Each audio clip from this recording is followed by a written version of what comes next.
বরগুনায় মায়ের পাশে চিরনিদ্রায় শায়িত হয়েছেন ছোট পর্দার জনপ্রিয় অভিনেতা ওয়ালিউল হক রুমি। সোমবার বিকেল ৪টার দিকে একটি অ্যাম্বুলেন্সে করে জেলার পিটিআই এলাকায় মেজুভাই রবিল হক রুবেলের বাড়িতে এই অভিনেতার মরদেহ নিয়ে আসা হয়। এ সময় ঢাকা থেকে মরদেহের সঙ্গে আসেন জনপ্রিয় অভিনেতা রাশেদ সীমান্ত ও শফিকুল আলম দিলু। পরে বরগুনা আবুল হোসেন ঈদগাহ ময়দানে জানাজা নামাজ শেষে পৌরসভার গণকবরে মায়ের পাশে চিরনিদ্রায় শায়িত করা হয় রুমিকে। একজন মহামানব, কি কারণে মহামানব?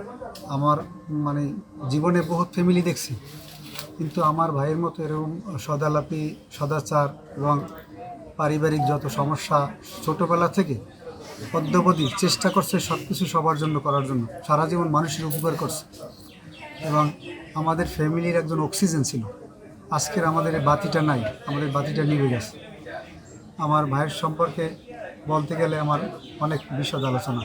আমার ভাই ছোটোবেলা থেকেই আমাদের পরিবারের হাল ধরছে এবং অদ্যাবধি মৃত্যুর আগ পর্যন্ত সে আমাদের জন্য সর্বোচ্চ চেষ্টা করছে যার যেভাবে করার জন্য। এবং একটা পরিবারে একজন বাবা যা না করে, আমার বড় ভাই তার চেয়ে অনেক বেশি করছে, আমাদের সাপোর্ট দিছে।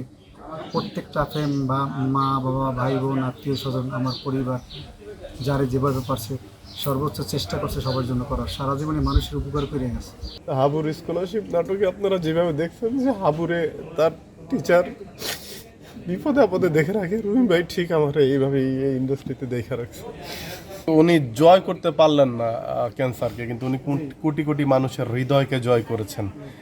আর রুমি ভাইয়ের জন্য সবাই দোয়া করবেন, কারণ অনেক ভালো অভিনেতা আমরা পাবো হয়তো দেশে, কিন্তু একই সাথে খুবই ভালো অভিনেতা এবং খুবই ভালো মানুষ পাওয়া দুষ্কর। এর আগে সোমবার ভোরে দুরারোগ্য ক্যান্সারে আক্রান্ত হয়ে ঢাকার একটি হাসপাতালে চিকিৎসাধীন অবস্থায় মৃত্যুবরণ করেন রুমি। তার অকাল মৃত্যুতে শোকের ছায়া নেমে এসেছে বিনোদন অঙ্গনে। জানা যায় ওয়ালিউল হক রুমি কোলন ক্যান্সারে আক্রান্ত হয়ে ভারতের চেন্নাইয়ে চিকিৎসাধীন ছিলেন। পরে সেখান থেকে দেশে ফিরে রাজধানীর স্কয়ার হাসপাতালে ভর্তি হন। তবে হঠাৎ করে রুমির শারীরিক অবস্থার অবনতি হলে চিকিৎসাধীন অবস্থায় মৃত্যু হয়। বরগুনা জেলার বাবনায় জন্মগ্রহণ করেন ওয়ালিউল হক রুমি। বীর মুক্তিযোদ্ধা আজিজুল হক ও মা হামিদা হকের ৬ ছেলে মেয়ের ৩ ভাইয়ের মধ্যে রুমি সবার বড়। রুমির ২ সন্তানের মধ্যে মেয়ে আফরা আঞ্জুম রুজবা ও তার স্বামী সন্তানদের নিয়ে কানাডায় থাকেন। আর ছেলে ফারদিন হক রিতম একটি বেসরকারি বিশ্ববিদ্যালয় থেকে সম্প্রতি লেখাপড়া শেষ করেছেন। লুনা আফরোজ নিপা, ঢাকা পোস্ট।